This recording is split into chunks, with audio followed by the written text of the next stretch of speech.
Sisi tumekuja hapa shule ya msingi Igauli tekeleza shughuli za miradi ya lishe katika halmashauri yetu. Ofisi ya mkurugenzi halmashauri yetu ya wilaya Singida imeandaa ziara ya kutembelea shule za msingi 10 ikiwemo na hii shule ya Igauli kwa lengo la kutoa elimu.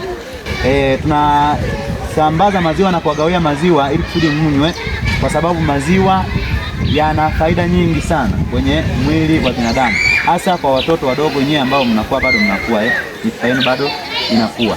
Tunawagawia maziwa mnywe, na lengo la kuwagawia maziwa haya mnywe ni kwamba nyie tunataka muende kutoa elimu hata kwa wadogo zenu kule nyumbani na kwa wazazi, ili kusudi wazazi wawapatie nini, wao wanawapatia maziwa mnakunywa.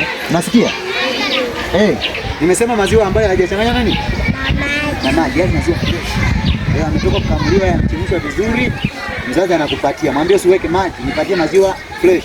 Tuko pamoja? Yanasaidia kujenga mwili, tutakuwa vizuri